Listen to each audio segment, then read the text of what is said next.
आज हम डी और कक्षा 12वीं में रसायन शास्त्र के अंतर्गत डी और एफ ब्लॉक के तत्वों में ये अध्याय आपका अगर आप किताब में देखेंगे तो डी और एफ ब्लॉक के तत्व आपको किताब में अध्याय या यूनिट 9 में मिलेंगे।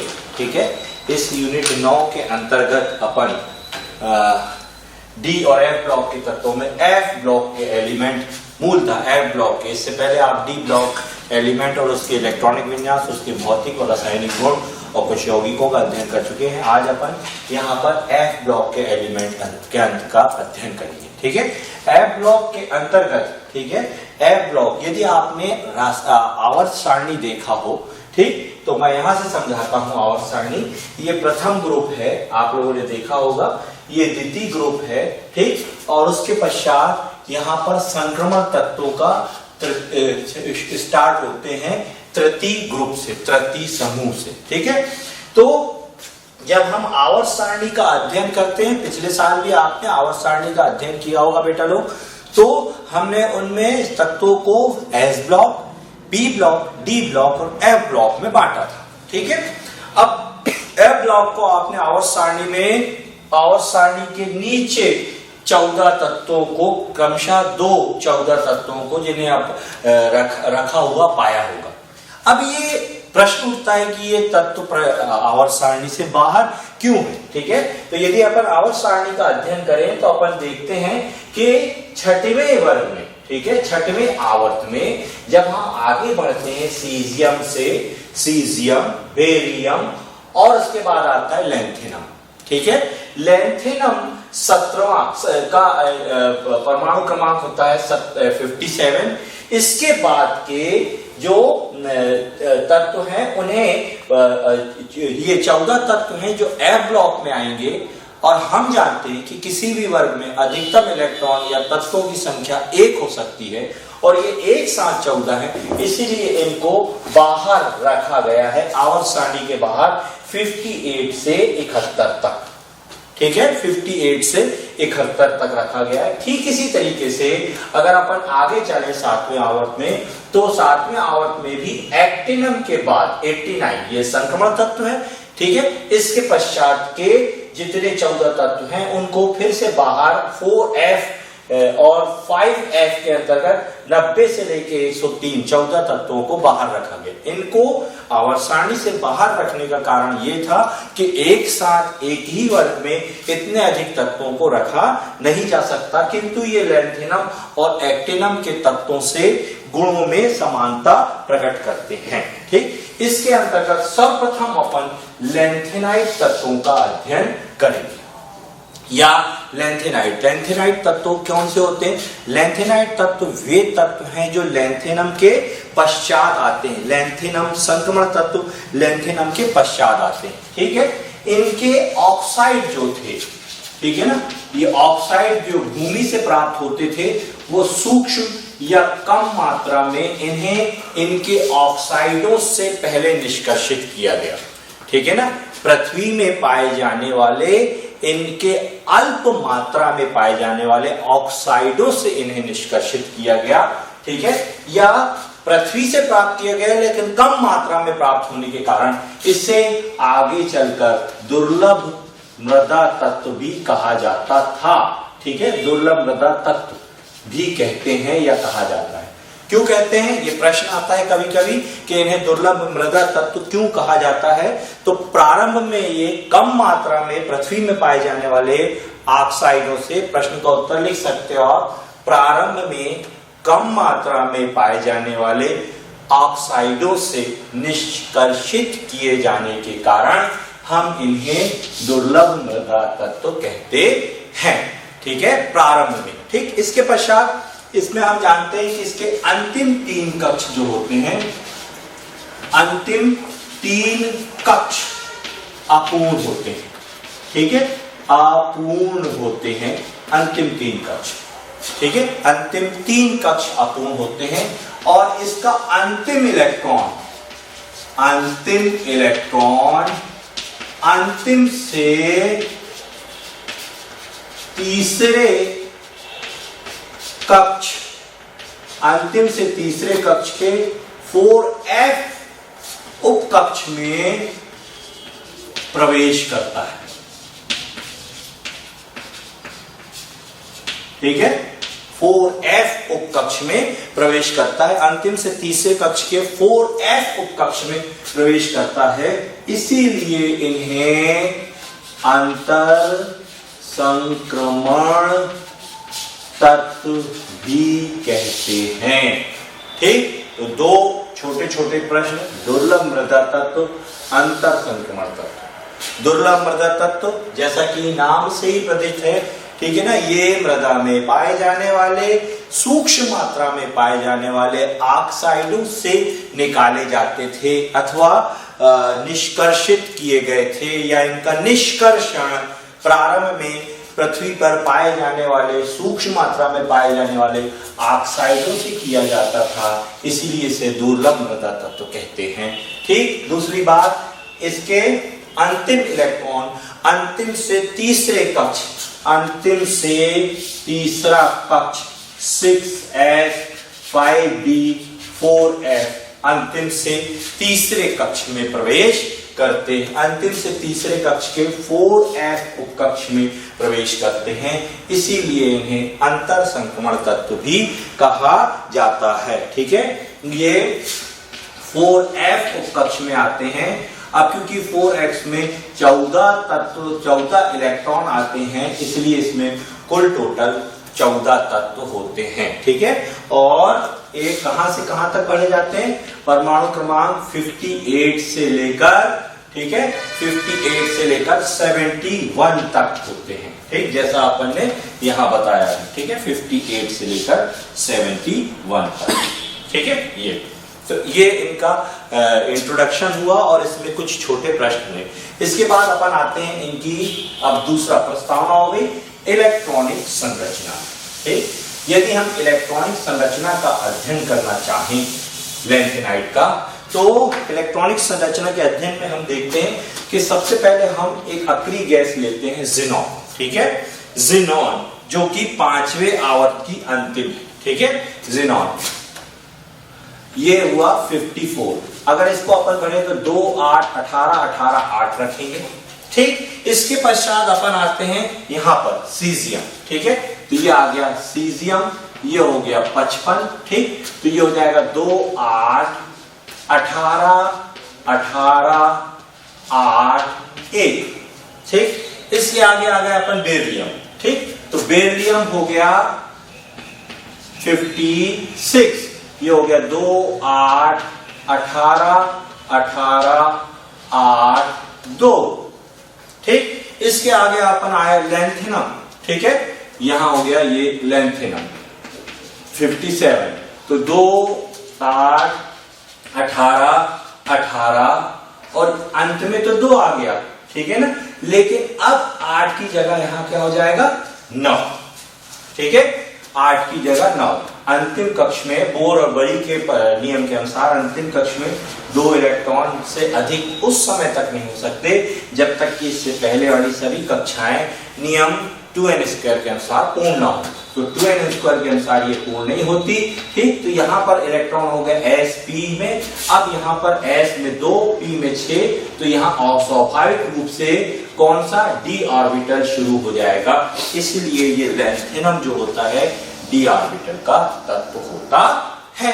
ठीक है, अब लैंथेनम के बाद अपन आगे बढ़ते हैं। ठीक, और पहले तत्व में आते हैं, ठीक, सैरेलियम। ठीक है, सैरेलियम में अपन आते हैं Ce, सैरेलियम में आते हैं ये। ठीक, तो अब इसको रखें तो ये हो गया 58, ये हो जाएगा 2 8 18। अब इसको छोड़ देते हैं अपन 9 2, ये कांस्टेंट खत्म नहीं हो सकता, चेंज नहीं हो सकता। यहां पर आएगा इलेक्ट्रॉन 1। अब यहां पर क्यों आएगा, फिर वही कारण है, बोर बरी के नियम के अनुसार अंतिम कक्ष में 2, अंतिम से दूसरे कक्ष में 9 से अधिक इलेक्ट्रॉन उस समय तक नहीं हो सकते जब तक कि इससे पहले वाली कक्षाएं नियम 1 और 2 के अनुसार पूर्ण ना हो जाएं। ठीक है, और नियम 1 क्या कहता है कि यहां पर 2 8 18 और यहां कितने इलेक्ट्रॉन मैक्सिमम हो सकते हैं 32। तो अब ये यहां से लेकर 32 तक भरा जाता है। ठीक है, अब 32 तक अगर अपन भरे तो S में 2, P में 6, D में कितने हो जाएंगे 10, तो ये कितने हो गए 18। यहां तक अपन ने भर दिया 18, तो आगे के इलेक्ट्रॉन कहां जाएंगे 4f में। कहां तक जाएंगे 1 से लेके 14 तक, यही लैंथेनम है। ठीक है, तो इनके अब इस तरीके से इसको भरा जाता है। यदि इस आधार पर लिखें तो अपन कह सकते हैं कि इनका सामान्य इलेक्ट्रॉनिक विन्यास, आप जानते हो ना पिछले साल अपन सामान्य इलेक्ट्रॉनिक विन्यास, अंतिम 3 कक्षा पूर्ण होते हैं। यहां पर अपने को अंतिम से तीसरे कक्ष में 4f अपूर्ण लग रहा है, तो इसका क्या हो जाएगा, यदि हम अंतिम कक्ष को n माने तो n-2, ठीक है, f 1 से लेके 14 तक, ठीक, n-1 ये है, देखो यहां पे d ऑर्बिटल आ रहा है, d 0 से लेके 1 तक। अब ये 0 से लेके 1 तक क्यों होता है इसको अपन समझेंगे। और यहां देखो 2 इलेक्ट्रॉन है, मतलब क्या हुआ ns2। इस तरीके से इसका सामान्य इलेक्ट्रॉनिक विन्यास n-2 f 1 से लेके 14 है ये, ठीक है 14 है, 14 तक, n-1 d में 1 से लेके 0 से लेके 1 तक, और n-2 ये होता है। ठीक है, ये इसका सामान्य इलेक्ट्रॉनिक विन्यास होता है। अगर हम इसके संपूर्ण इलेक्ट्रॉनिक विन्यास को, सभी तत्वों के इलेक्ट्रॉनिक विन्यास को ज्ञात करने जाएं, तो इसमें एक बात आप महत्वपूर्ण याद रखिए, वो ये है कि इसमें अनियमितता होती है। अनियमितता, ठीक, अनियमितता होती है। उसका कारण है इसके इलेक्ट्रॉनिक विन्यास में अनियमितता होती है, उसका कारण है इनमें ऊर्जा का, सभी तत्वों में ऊर्जा का समान होना। इनमें सभी तत्वों की ऊर्जा समान होती है, इसलिए इनका इलेक्ट्रॉनिक विन्यास अनियमित होता है। ठीक है, अनियमित होता है। ठीक, और इसके आगे अपन देखते हैं, अगर इनके इलेक्ट्रॉनिक विन्यास की बात करें तो गैडेलोनियम, ठीक है, और ल्यूटेटियम, गैडेलोनियम और ल्यूटेटियम, अगर अपन यहां पर इलेक्ट्रॉनिक विन्यास देखें तो लैंथेनम से स्टार्ट करते हैं। लैंथेनम संक्रमण तत्व है, 4f0 होता है, 5d1 और 6x2 होगा अंतिम कक्ष का। ठीक है ना, लैंथेनम, गैडेलोनियम और लैंथेनम में 5d में 1 इलेक्ट्रॉन होता है। ठीक है, 5d में, और शेष सभी तत्वों में 5d में जो इलेक्ट्रॉन होते हैं। तो अगर अपन इनका इलेक्ट्रॉनिक विन्यास देखना चाहें तो देखते हैं अपन, ये xe रखेंगे यहां पर ज़ीनॉन के बाद, ठीक है, 2 8 18 18 8 के बाद अपन कर रहे हैं। ठीक है, तो ये ज़ीनॉन, यहां हर जगह xenon xenon xenon xenon xenon, क्योंकि ज़ीनॉन तक इलेक्ट्रॉनिक विन्यास दी सेम होगा, एक जैसा होगा, इसलिए अपन ज़ीनॉन के आगे लिख रहे हैं, तो ज़ीनॉन सब जगह हो जाएगा। ठीक, ऐसा। अब अपन ने क्या बोले, गैडेलोनियम और ल्यूटेटियम में 4f कितना होता है, 5d में 1 इलेक्ट्रॉन होते हैं, तो यहां अपन ने 5d1 कर दिया, यहां पे भी 5d1 कर दिया। ठीक है, ये अपने को पता है।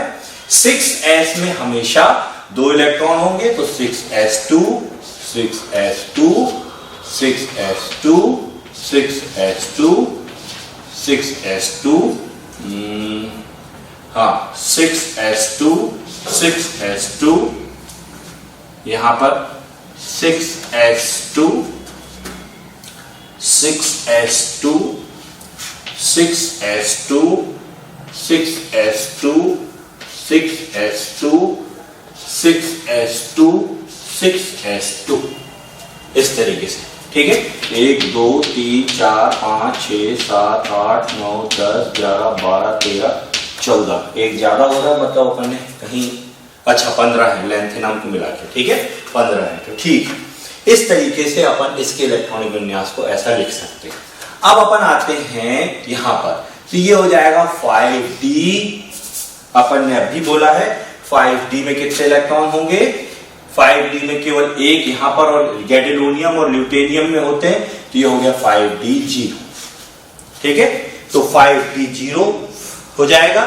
ठीक, यहां पे भी 5d0, यहां पे भी 5d0 5d0 5d0 5d0।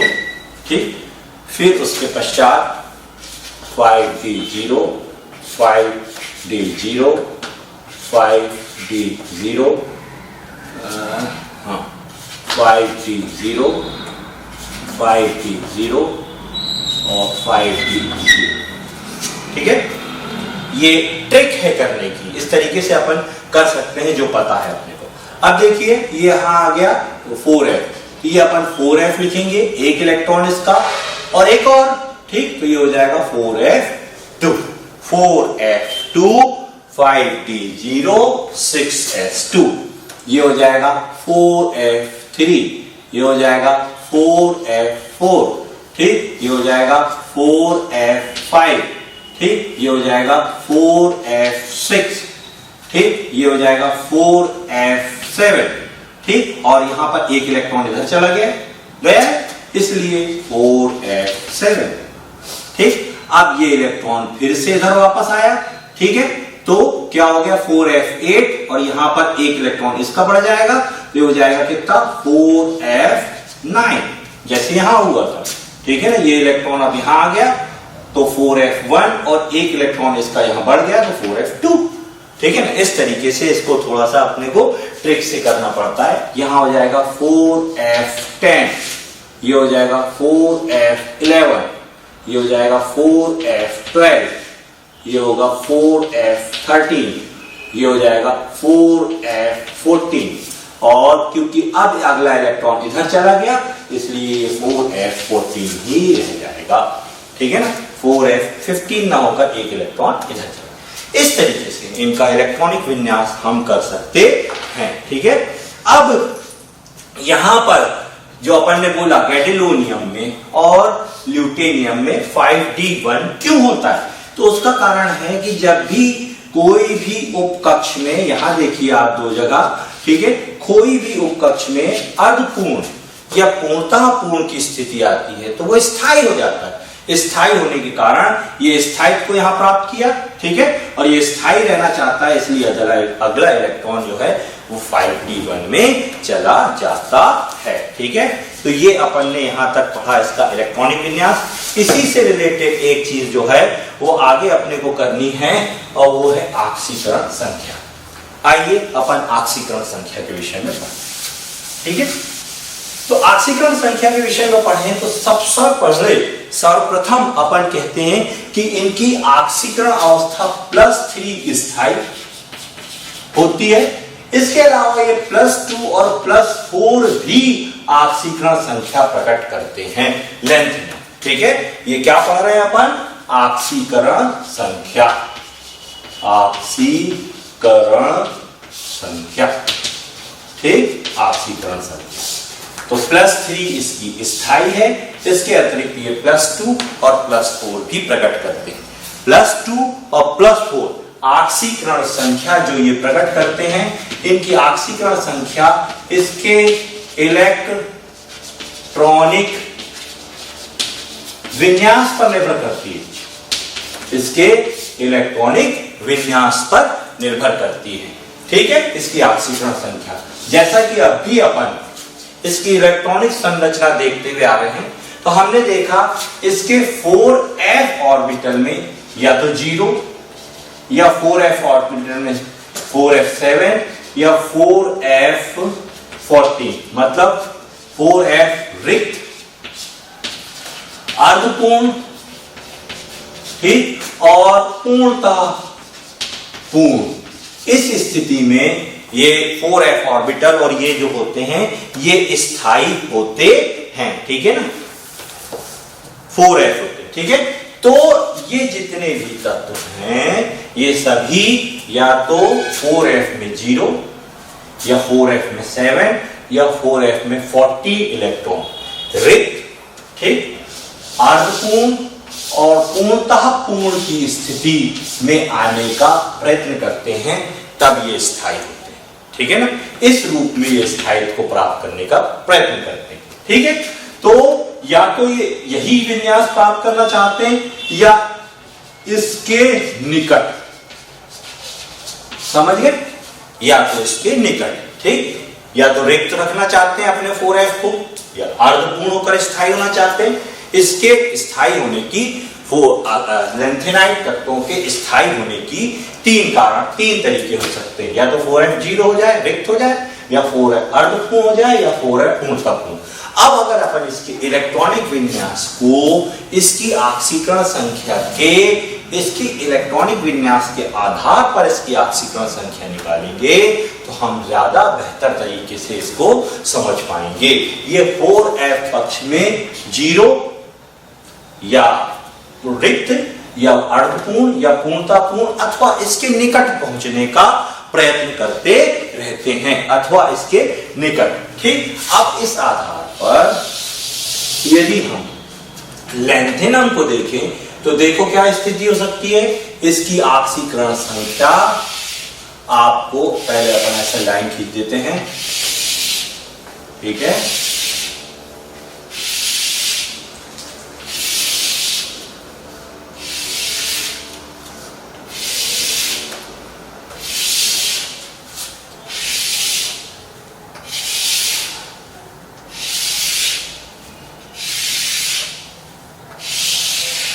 इस तरह। तो पहले तो अपन ये सब जानते हैं कि ये सब प्लस 3 ऑक्सीकरण अवस्था ये तो प्रकट करते ही हैं, ठीक है ना। तो अपन इनकी एक जो परमानेंट ऑक्सीकरण अवस्था है उसको पहले लिख ले रहे हैं, ये ठीक है। अब अपने को देखना है कि ये कब +2 करेगा, कब +4 करेगा, ठीक है।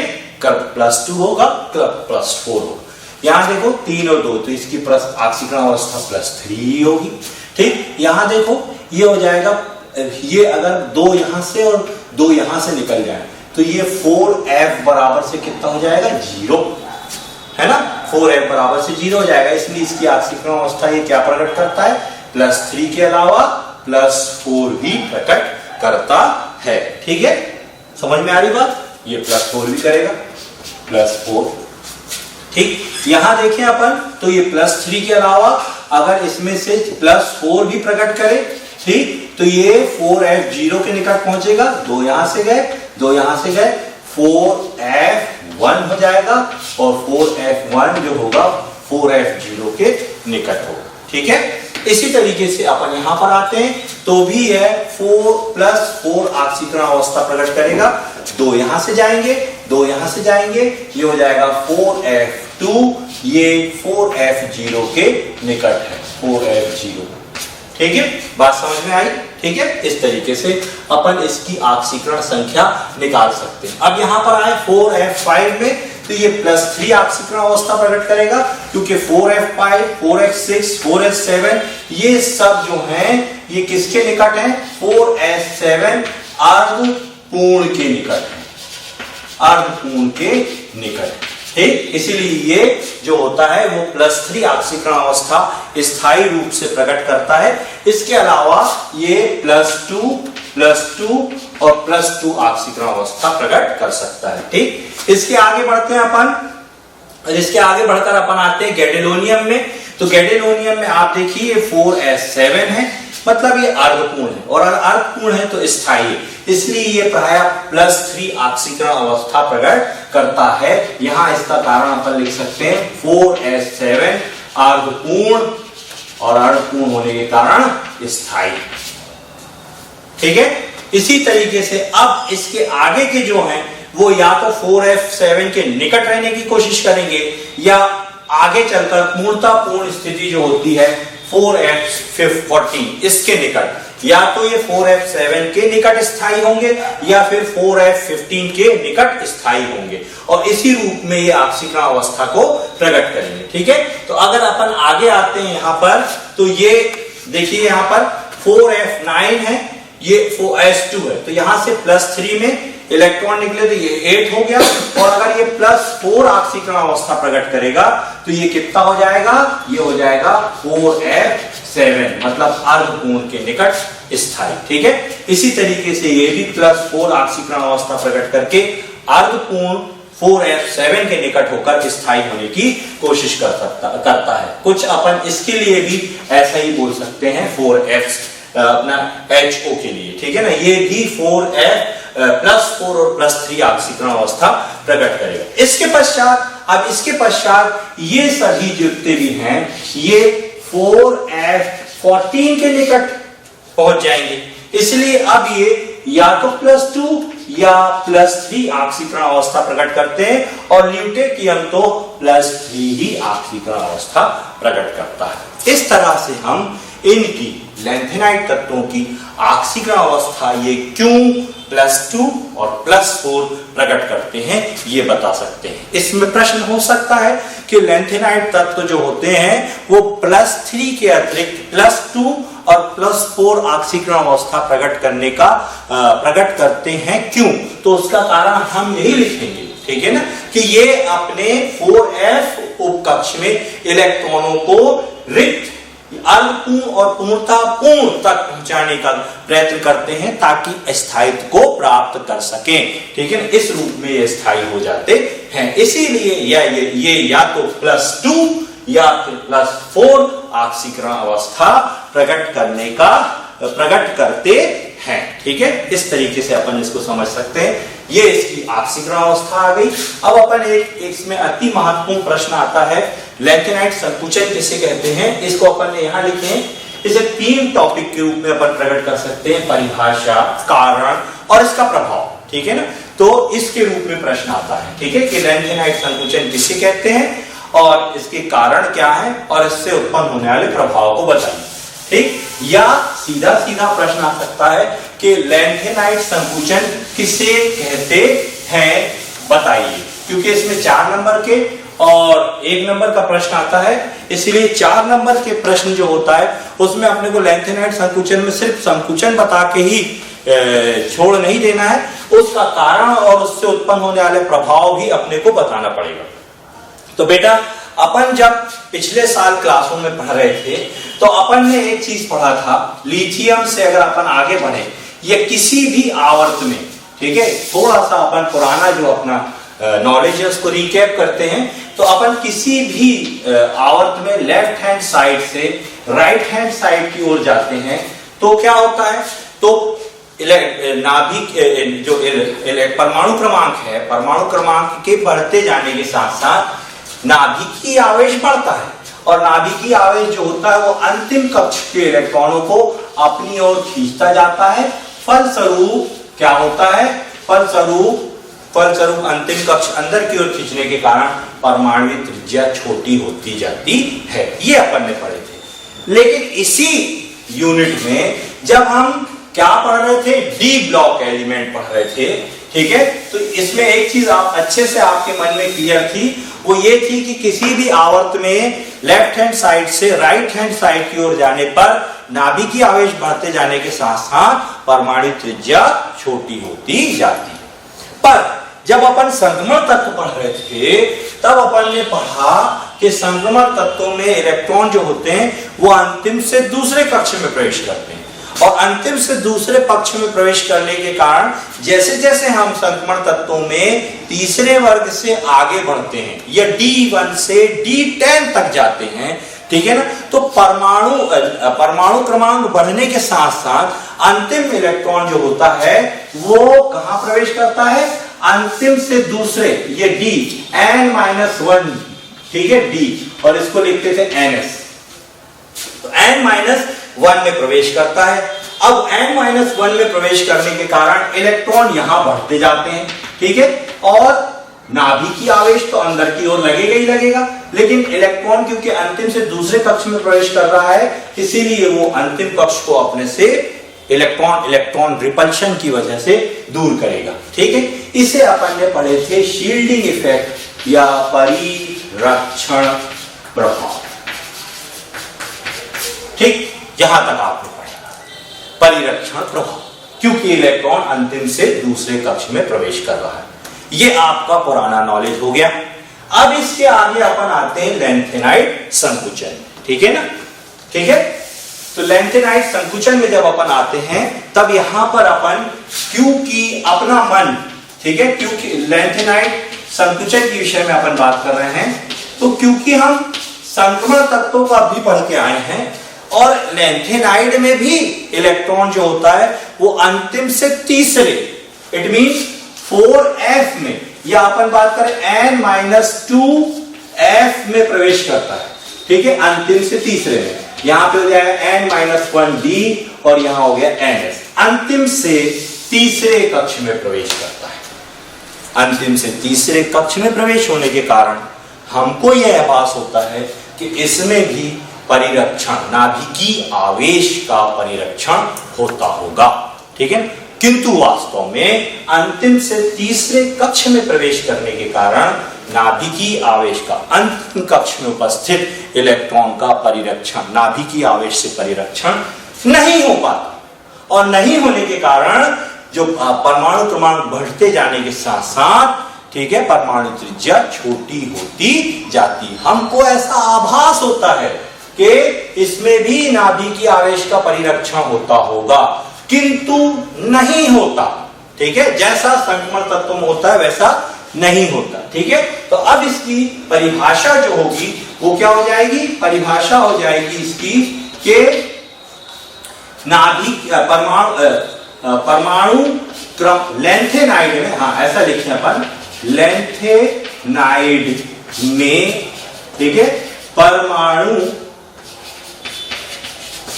क्रमांक के बढ़ते जाने के साथ, ठीक है, नाभिकीय आवेश बढ़ता जाता है, ठीक है, और अंतिम कक्ष अंदर की ओर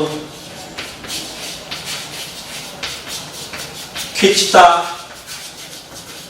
जाता है, अर्थात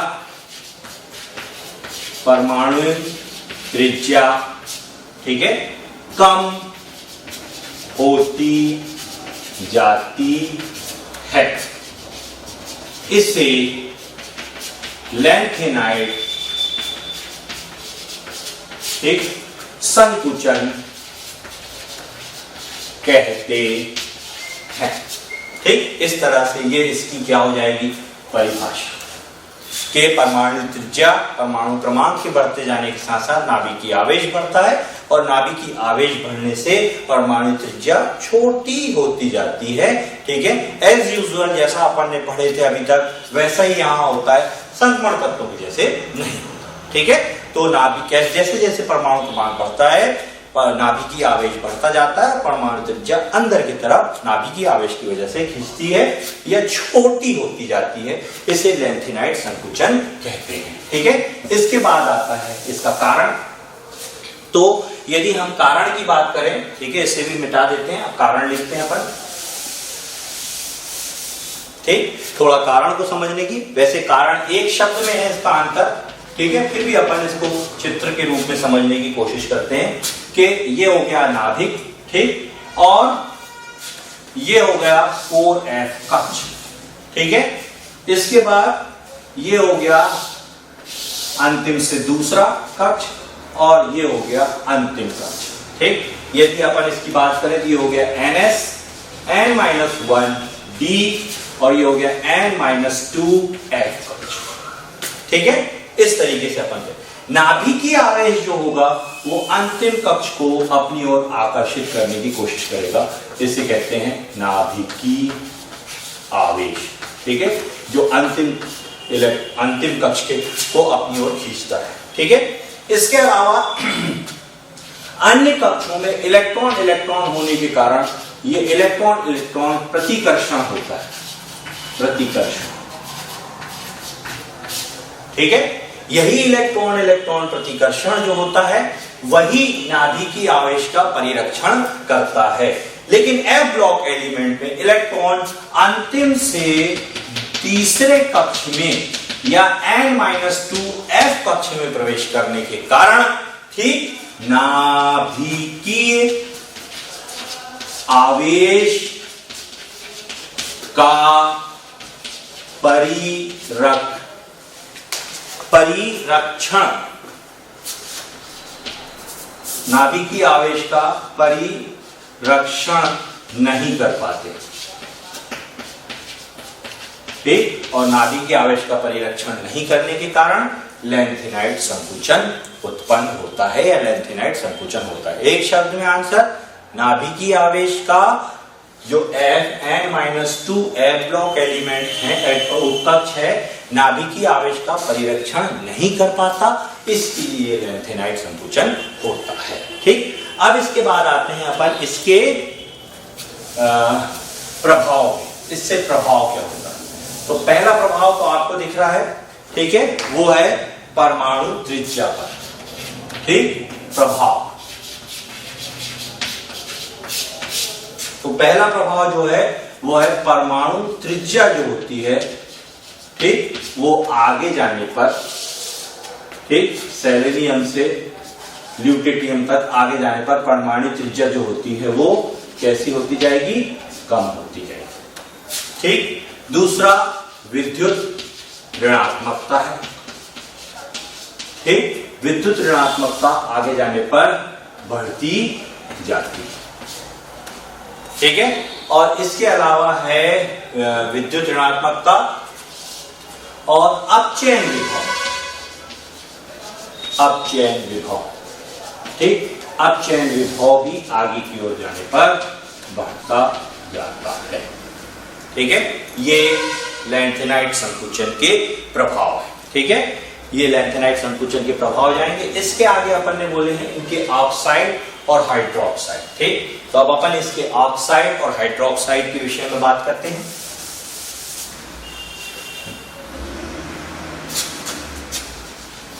ऑक्साइड व हाइड्रोक्साइड, ठीक। तो इनके ऑक्साइड और हाइड्रोक्साइड अगर अपन आगे चलते हैं, ठीक है, सेलेनियम से ल्यूटेटियम तक, ठीक है, ल्यूटेटियम तक, तो इनके ऑक्साइड और हाइड्रोक्साइड की जो क्षारीयता होती है, क्षारीयता, ठीक, कम होती जाती है, क्षारीयता कम होती जाती है। कारण यही है जो अपन ने इससे पहले पढ़ा, विद्युत ऋणात्मकता जो होती है वो बढ़ती जाती है, अपचयन विभव कम होता जाता है, और तीसरा अपन लिख सकते हैं इसका परमाणु त्रिज्या, ठीक है, कम होती जाती है, ठीक है।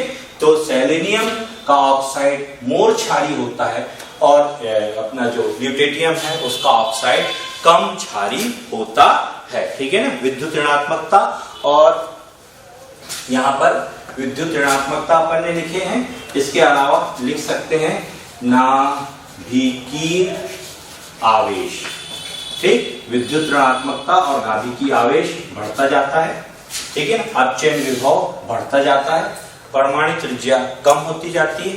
तो सीधी सी बात है, अधिक परमाणु त्रिज्या या बड़े परमाणु जो होते हैं उनके ऑक्साइड अधिक क्षारीय होते हैं, जिनकी विद्युत ऋणात्मकता कम होती है। उदाहरण के लिए अपन बात करते हैं सोडियम, ठीक है, मैग्नीशियम और एल्युमिनियम। तो सोडियम का ऑक्साइड जो होता है अधिक क्षारीय होता है, ये अपन ने पहले भी पढ़ा, ठीक है। ये हो गया, समझ गए बात, क्षारीयता। इसके आगे बढ़ रहे हैं अपन, कठोरता, ठीक, कठोरता का, कठोरता के विषय में अगर अपन बात करें तो सेलेनियम से ल्यूटेटियम तक जाने पर जो होती है कठोरता, जो होती है परमाणु क्रमांक के बढ़ते जाने के साथ साथ कठोरता इस तरफ बढ़ती जाती है, ठीक है। सेलेनियम से ल्यूटेटियम तक कठोरता बढ़ती जाती है। सबसे अधिक कठोर Sm का गलनांक सारे के सारे लैंथेनाइट तत्वों में गलनांक और क्वथनांक जो होता है वो सेलेनियम का या अपना Sm का सेमेरियम का सर्वाधिक होता है, ठीक है। इसका गलनांक क्वथनांक सर्वाधिक होता है। फिर इसके बाद एक और छोटा सी बात ले लेते हैं अपन, विद्युत चालकता, ठीक है। तो ये सभी विद्युत के चालक होते हैं, ठीक है, ये सभी विद्युत के चालक होते हैं। इसके बाद अपन इनकी लेते हैं रासायनिक क्रियाशीलता और रासायनिक गुण।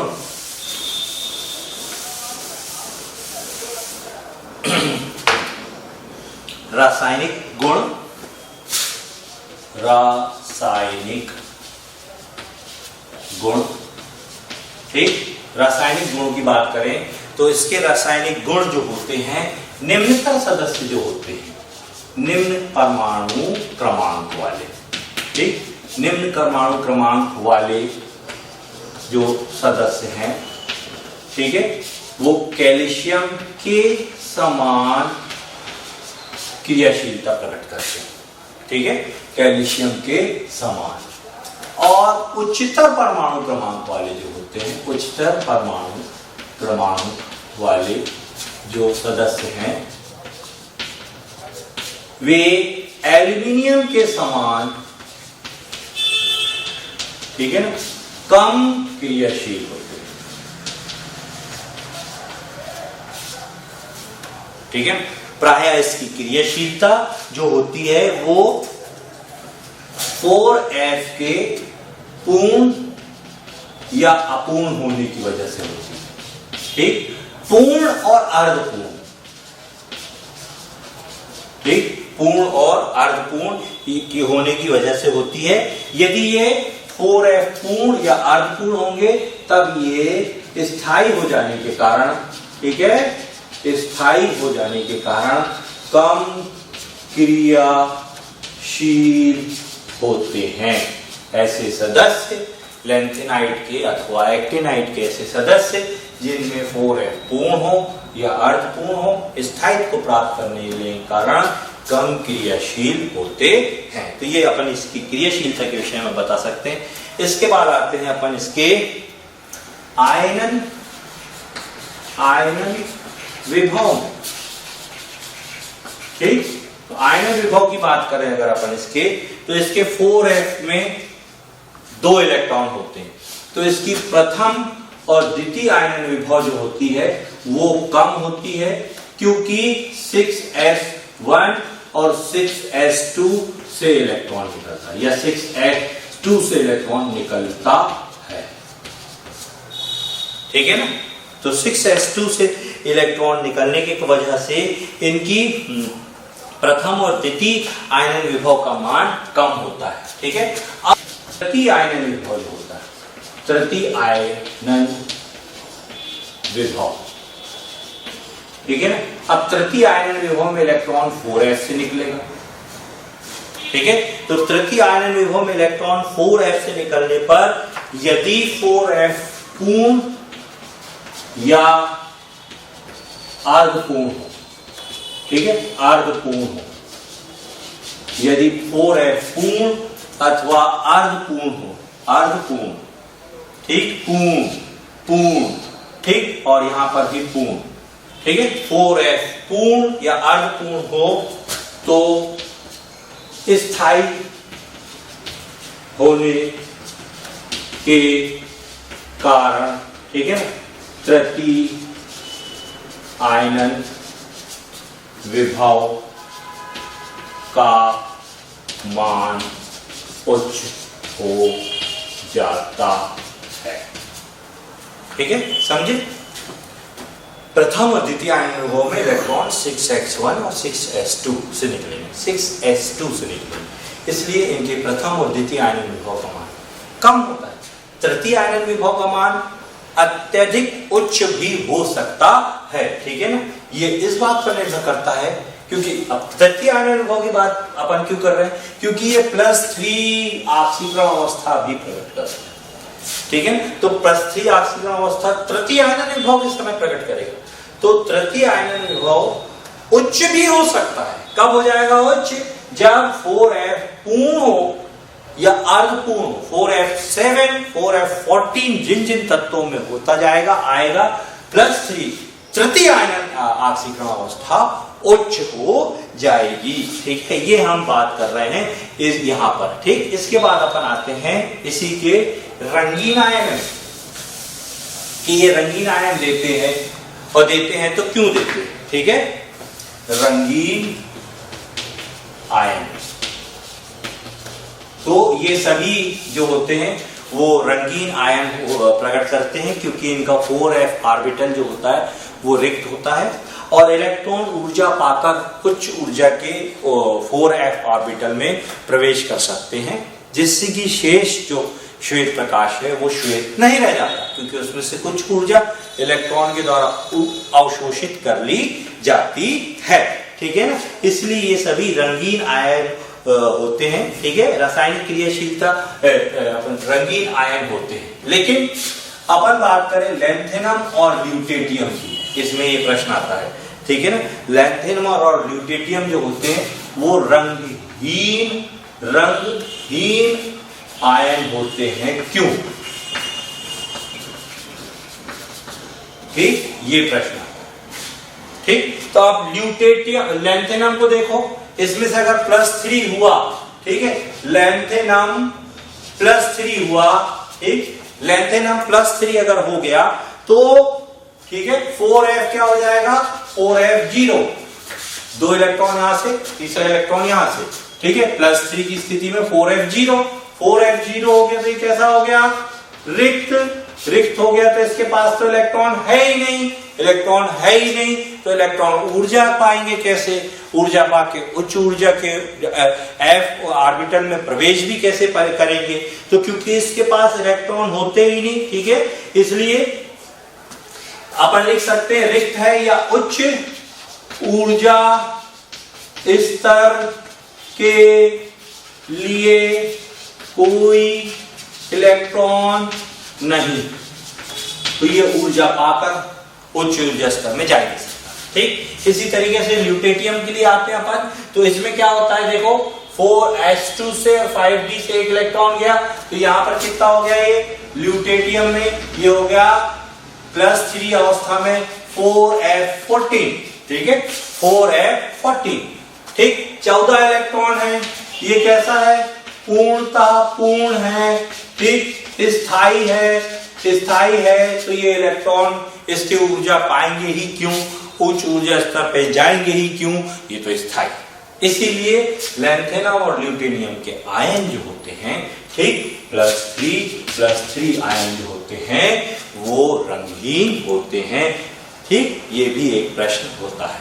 ठीक, इसके अलावा एक छोटा सा भाग है अनुचुंबकीय गुण।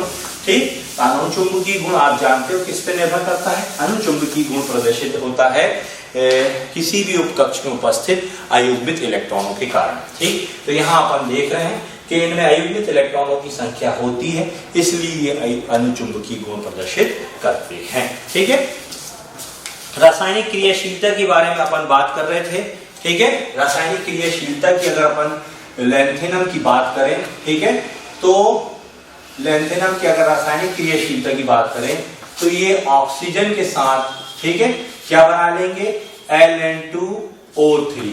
ठीक, सल्फर के साथ क्या बनाएंगे, Ln2S3। ठीक है, ये सल्फर के साथ। इसी तरीके से नाइट्रोजन के साथ क्या बना सकते हैं, ये नाइट्रोजन के साथ बना सकते हैं Lnn। ठीक, कार्बन के साथ क्या बना सकते हैं, ये Ln2C3 या LnC2। ठीक, ये बना सकते हैं। ठीक है, ऑक्सीजन के साथ अगर अपन इनकी क्रिया देखेंगे, ये पानी के साथ, ठीक है, H2O के साथ, तो ये क्या बना लेंगे, H2O के साथ ये LnOH whole thrice plus hydrogen निकाल। ठीक, इसी तरीके से अगर अपन इनकी एसिड के साथ रिएक्शन देखें तो धातु रिएक्शन होगी। ठीक, और ये हाइड्रोजन को मुक्त कर देंगे। ठीक, इस तरह से इनकी रिएक्शंस होती हैं। ठीक, इसके बाद जो है अपन इनके उपयोग में आते हैं। ठीक है, इनके उपयोग में आते हैं। उपयोग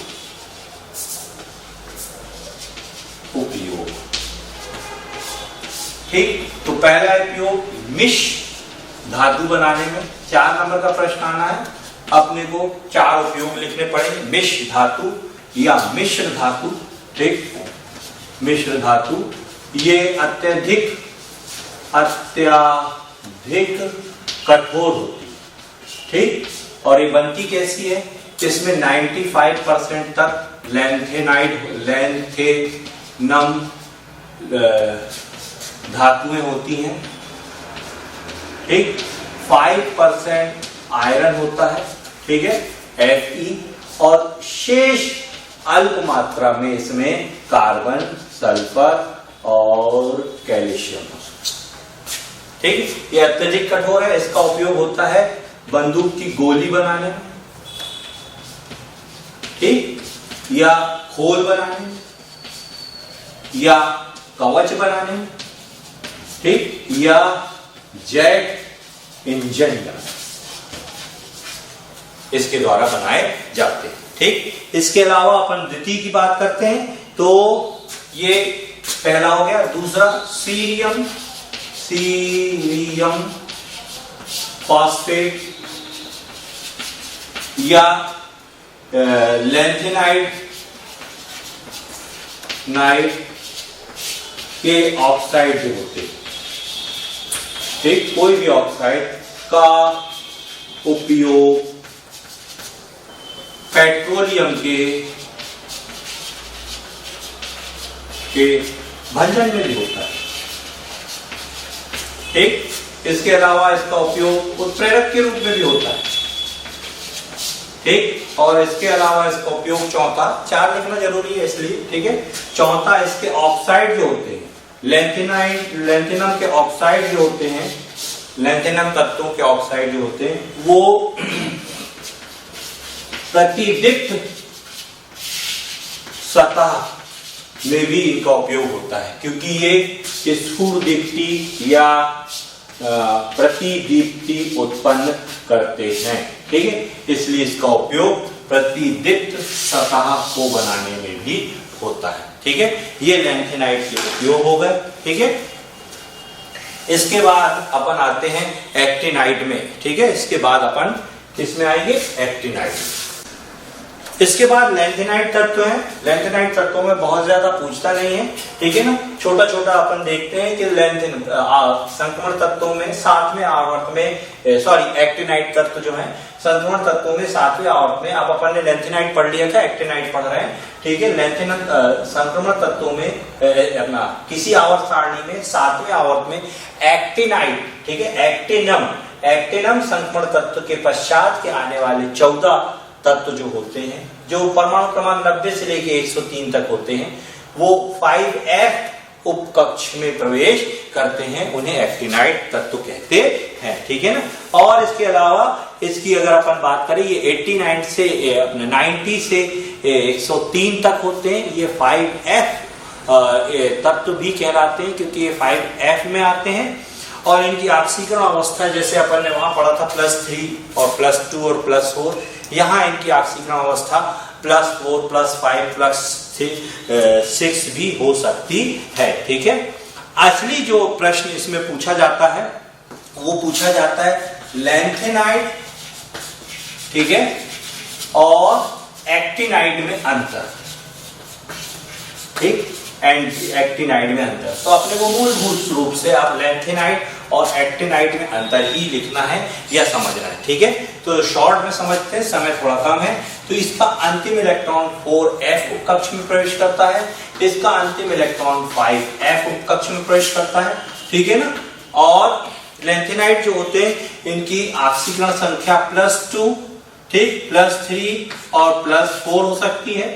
अपन चाहे तो ऐसा लिख सकते हैं +3 और +2 +4 होती है, ठीक है। इनकी ऑक्सीकरण अवस्था +3 +4 +5 और +6 होती है, ठीक है। दूसरा हो गया। तीसरा अपन अंतर इसका लिख सकते हैं कि ये कम क्षारीय होते हैं, ठीक, और इसमें लिख सकते हैं अपन ये अधिक क्षारीय होते हैं, ठीक, ये अधिक क्षारीय होते हैं। चौथा, ये ऑक्सो कैटायन नहीं बनाते, ठीक, और ये ऑक्सो कैटायन बनाते, ठीक है। और पांचवा प्रोथियम प्रोमीथियम प्रोमीथियम को छोड़ शेष सभी रेडियो एक्टिव हैं। मतलब प्रोथियम को छोड़कर शेष सभी नॉन रिएक्टिव है, रेडियो एक्टिव नहीं होते, ठीक है। और यहां ये सभी रेडियो एक्टिव हैं, ठीक, ये सभी रेडियो एक्टिव होते हैं, ठीक। फिर संकुल यौगिक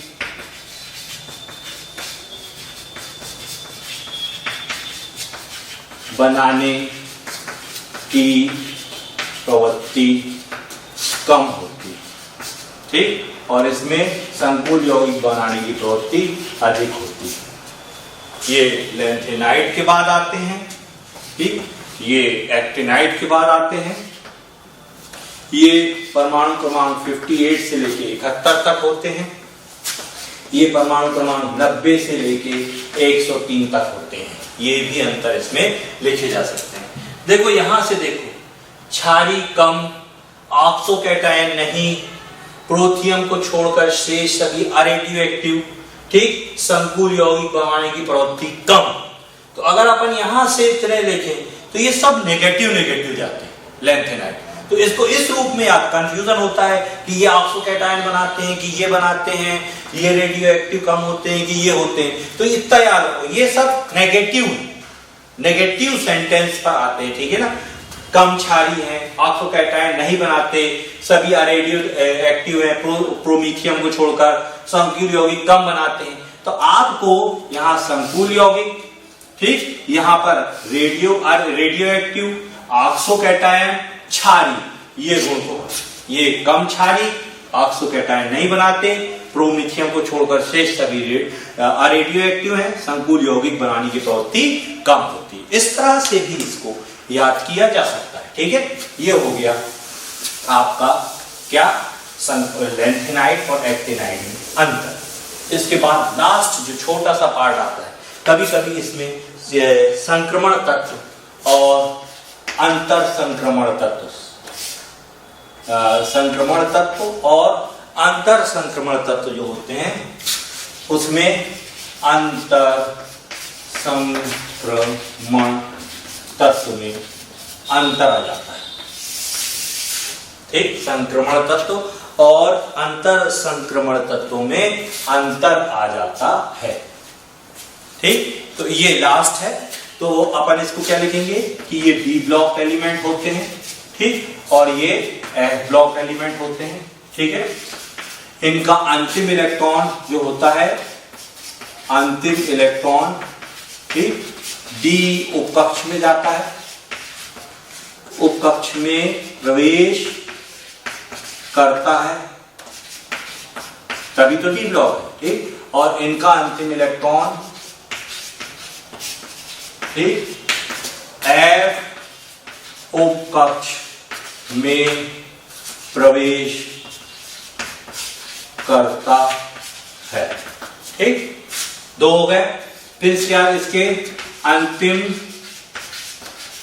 दो कक्ष अपूर्ण होते हैं, ठीक, और यहां पर लिखेंगे अंतिम तीन कक्ष अपूर्ण होते हैं, ठीक। इसका सामान्य इलेक्ट्रॉनिक विन्यास n-1 d 1 से लेके 10 और ns 1 से 2 इलेक्ट्रॉन होता है। इसका सामान्य इलेक्ट्रॉनिक विन्यास n-2 f 1 से 14 तक, n-1 ठीक, d 0 से 1 तक और ns 2 इलेक्ट्रॉन, ऐसा, ठीक है। ये लिख सकते हैं। ये परिवर्तनीय संयोजकता बहुत अधिक प्रकट करते हैं, ये परिवर्तनीय संयोजकता कम प्रकट करते हैं, ठीक है। संकुल यौगिक आसानी से बनाते हैं, ठीक, संकुल यौगिक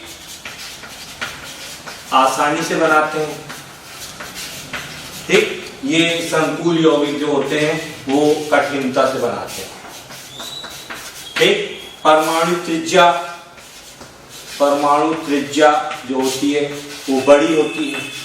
ठीक, परमाणु त्रिज्या इसमें कम होती है ऊपर के तत्वों में, ठीक है, और संकुचन की वजह से। ठीक, और परमाणु त्रिज्या ठीक अधिक होती है। ठीक, परमाणु त्रिज्या अधिक होती है। ये परिवर्तनीय संयोजकता या ऑक्सीकरण संख्या प्रकट करते हैं, ये परिवर्तनीय ऑक्सीकरण संख्या कम प्रकट करते हैं, ये अधिक प्रकट करते हैं, ये कम प्रकट करते हैं। इस तरह से 7 इनमें अंतर लिखे जा सकते हैं। तो बेटा आज अपन ने लैंथेनाइड और एक्टिनाइड में अंतर और संक्रमण तत्वों और अंतर संक्रमण तत्वों में अंतर पढ़ा, और इस तरह से आपका डी ब्लॉक और एच ब्लॉक एलिमेंट जो है उसके अध्याय को समाप्त किया। ठीक है, इसमें से महत्वपूर्ण प्रश्न जो है वो लैंथेनाइड और एक्टिनाइड में अंतर, ठीक है, और डी ब्लॉक एलिमेंट और एफ ब्लॉक संक्रमण तत्वों और अंतर संक्रमण तत्वों में अंतर, लैंथेनाइड संकुचन, ठीक है ना, और इसके अलावा ऑक्सीकरण संख्या, ठीक है, के ऊपर या लैंथेनम और ल्यूटेटियम जो है उनके आयन सफेद होते हैं, क्यों होते हैं, इत्यादि प्रश्न इसके अंतर्गत आते हैं। और ये यूनिट यहाँ समाप्त होती